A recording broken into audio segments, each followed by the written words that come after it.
PhonePe या ॲप्लिकेशनद्वारे आपण आपल्या कोणाच्याही बँक खात्यामध्ये पैसे हे जलद गतीने काही सेकंदामध्ये ट्रान्सफर करू शकतो. तसेच कोणाकडून आपल्याला पैसे जर एमर्जन्सी कधी गरज पडली तर आपण आपल्या अकाउंटवर देखील मोबाईल टू मोबाईल ट्रान्सफर करून मागू शकतो. फोनपे हे ॲप्लिकेशन भीम UPI सारखंच कार्य करतं आणि या ॲप्लिकेशनमधून आपण कोणालाही पैसे पाठवू शकतो किंवा आपलं मोबाईल रिचार्ज, डिशचं रिचार्ज तसेच लाईट बिल देखील भरू शकतो. तर आज आपण पाहणार आहोत हे फोनपे ॲप्लिकेशन कशा पद्धतीने आपण यूज करू शकतो. त्यासाठी तुम्ही सर्वात अगोदर फोनपे हे ॲप्लिकेशन ओपन केल्यानंतर यामध्ये तुम्हाला सर्वात अगोदर फोनपे हे ॲप्लिकेशन ओपन केल्यानंतर यामध्ये तुम्हाला लॉग इन आणि रजिस्टर अशा प्रकारचे 2 ऑप्शन दिसतील. जर तुमचं फोनपेमध्ये पहिलं अकाउंट असेल तर तुम्ही या ठिकाणी तुमचा मोबाईल नंबर आणि 4 डिजिट पासवर्ड टाकून लॉग इन देखील करू शकता. जर अकाउंट नसेल तर रजिस्टर या बटनावरती क्लिक करायचं आहे आणि या ठिकाणी आपला 10 अंकी मोबाईल नंबर टाकायचा आहे आणि नंतर आपलं पूर्ण नाव टाकायचं आहे आणि नंतर 4 अंकी पासवर्ड टाकायचा आहे, जो आपल्याला ह्या फोनपे अकाउंटसाठी साइन इन करताना आपल्याला ठेवायचा आहे. हा टाकल्यानंतर आपल्या मोबाईलवरती एक OTP येईल आणि आपल्या या डिव्हाइसमध्ये फोनपे हे ॲप्लिकेशन ॲक्टिवेट होईल. यानंतर आपल्या मोबाईल नंबर आणि पासवर्डद्वारे आपण साइन इन या ऑप्शनवरती जायचं आहे आणि या ठिकाणी आपला 10 अंकी मोबाईल नंबर टाकायचा आहे. आपला 10 अंकी मोबाईल नंबर टाकल्यानंतर या ठिकाणी खाली पासवर्ड टाकायचा आहे.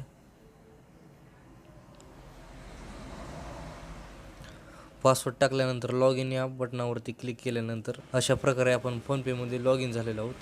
यामध्ये नंतर आपल्याला माय मनी या टॅबमध्ये जायचं आहे आणि यामध्ये बँक अकाउंट यामध्ये जायचं आहे आणि यामध्ये ॲड न्यू बँक अकाउंटमध्ये जाऊन तुमचं कोणत्या बँकेचं अकाउंट आहे त्या बँकेचं नाव या ठिकाणी सर्च करायचं आहे किंवा या ठिकाणी जी बँक दिसत आहे त्या बँकेच्या लोगोवरती क्लिक करायचं आहे.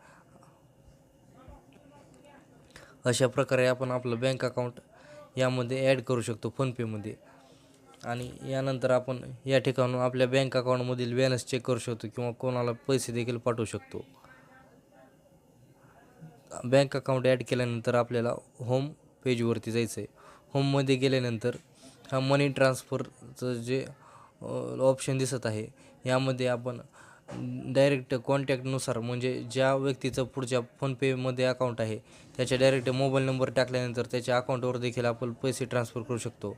आणि टू अकाउंट म्हणून जे ऑप्शन आहे या ठिकाणावर आपण त्या व्यक्तीचा अकाउंट नंबर आणि IFSC कोड टाकून त्याला पैसे ट्रान्सफर करू शकतो. तर आता आपण बँकेमध्ये पैसे कसे पाठवायचे हे पाहणार आहोत. त्यासाठी आपल्याला टू अकाउंट या ऑप्शनमध्ये जायचं आहे. यामध्ये गेल्यानंतर ॲड बँक अकाउंट यामध्ये जायचं आहे आणि यामध्ये येथे IFSC कोड नंतर अकाउंट नंबर आणि परत एकदा कन्फर्म अकाउंट नंबर करायचा आहे आणि अकाउंट ज्याच्या नावाने आपल्याला पैसे पाठवायचे आहेत त्याचं नाव आणि येथे मोबाईल नंबर टाकायचा आहे आणि नंतर कन्फर्म या ऑप्शनवरती क्लिक करायचं आहे. यानंतर तुम्हाला या ठिकाणी अमाऊंट विचारेल किती रुपयाचं तुम्हाला ट्रान्सफर करायचं आहे.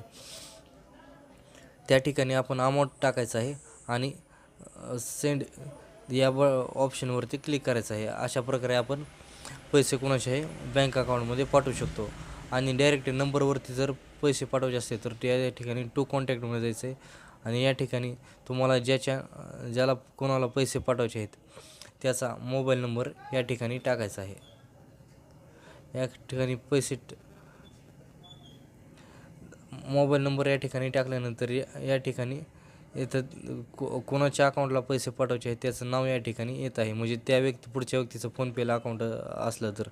आणि नंतर या ठिकाणी आपल्याला अमाऊंट टाकायचं आहे आणि अमाऊंट टाकल्यानंतर सेंड या ऑप्शनवरती क्लिक करायचं आहे. अशा प्रकारे आपण डायरेक्ट मोबाईल नंबरद्वारे देखील फोनपेद्वारे कोणाच्याही अकाउंटवरती पैसे ट्रान्सफर करू शकतो. यानंतर याद्वारे आपण हे ॲप्लिकेशन दुसरं कोणाला जर रेफर केलं तर रेफर केल्यानंतर तुम्हाला 100 रुपये मिळतील आणि पुढचा जो तुमचा मित्र किंवा व्यक्ती असेल ज्यांनी हे ॲप्लिकेशन तुमच्या लिंकवरून डाउनलोड केलं आहे त्यांना देखील 100 रुपये मिळणार आहेत. तर मी डिस्क्रिप्शनमध्ये लिंक दिलेली आहे, त्या लिंकवरून देखील तुम्ही तुमची इच्छा असेल तर हे फोनपे ॲप्लिकेशन त्या लिंकवरून डाउनलोड करू शकता आणि तुम्हालाही 100 रुपयाचा फायदा मिळू शकतो. आणि यानंतर रिचार्ज जर आपल्याला आपल्या मोबाईल नंबरवरती किंवा डिशचं करायचं असेल किंवा आपल्या घराचं लाईट बिल भरायचं असेल तर या ठिकाणी रिचार्ज आणि ॲड पे बिल्स या नावाचं ऑप्शन दिसत आहे.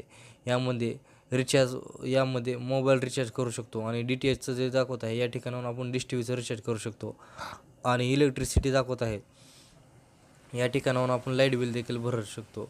इलेक्ट्रिसिटीमध्ये गेल्यानंतर आपलं जे आपली लाईट जी आपल्याला पुरवते ती जी सर्व्हिस प्रोव्हायडर कंपनी आहे त्याचं नाव या ठिकाणी आपण सिलेक्ट करायचं आहे आणि यानंतर आपला इथे कंझ्युमर नंबर टाकायचा आहे. कंझ्युमर नंबर टाकल्यानंतर या ठिकाणी तुमचं अमाऊंट किती पेड करायचं शिल्लक राहिलेलं आहे आणि लास्टची डेट किती आहे हे सर्व दाखवेल आणि या ठिकाणून आपण आपलं लाईट बिल भरू शकतो. DTH रिचार्ज करताना DTH ऑप्शनमध्ये जायचं आहे आणि या ठिकाणी आपलं डिशचा सर्व्हिस प्रोव्हायडर चेक करायचं आहे आणि याचा ऑप्शन सिलेक्ट केल्यानंतर यामध्ये आपला डिश टी व्ही नंबर टाकायचा आहे आणि नंतर कन्फर्म करायचं आहे. आणि मोबाईल रिचार्ज करताना यामध्ये रिचार्जमध्ये जायचं आहे आणि यामध्ये आपण इथे मोबाईल नंबर टाकू शकतो. इथे चेंज म्हणून दिसते ते आपण दुसरा मोबाईल नंबर कोणताही ॲड करू शकतो. मोबाईल नंबर ॲड केल्यानंतर या ठिकाणी आपल्याला ती कंपनी कोणती आहे ती कंपनी चूज करायची. कंपनी चूज केल्यानंतर या ठिकाणी स्टेट निवडायचं. स्टेट निवडल्यानंतर तुम्हाला प्लॅन जर पाहिजे असतील तर व्ह्यू प्लॅन्समध्ये जायचं आहे. यामध्ये तुम्हाला तुमच्या नंबरचे प्लॅन देखील दाखवतं आणि या ठिकाणी कोणत्या प्लॅनचं पाहिजे ते अमाऊंट टाकायचं आणि रिचार्ज या ऑप्शनवरती क्लिक करायचं आहे. अशा प्रकारे आपण मोबाईल रिचार्ज देखील करू शकतो. अशा प्रकारे आपण सोप्या पद्धतीने फोनपे हे ॲप्लिकेशन यूज करू शकतो. याची लिंक मी डिस्क्रिप्शन मध्ये देखील दिलेली आहे. त्या ठिकाणाहून तुम्ही हे ॲप्लिकेशन डाउनलोड करून याचा फायदा घेऊ शकता आणि याद्वारे प्रत्येक रिचार्जवर एक आकर्षक रिवॉर्ड मिळतो. हे रिवॉर्ड स्क्रॅच केल्यानंतर यामध्ये आपल्या अकाउंटमध्ये पैसे जमा होतात.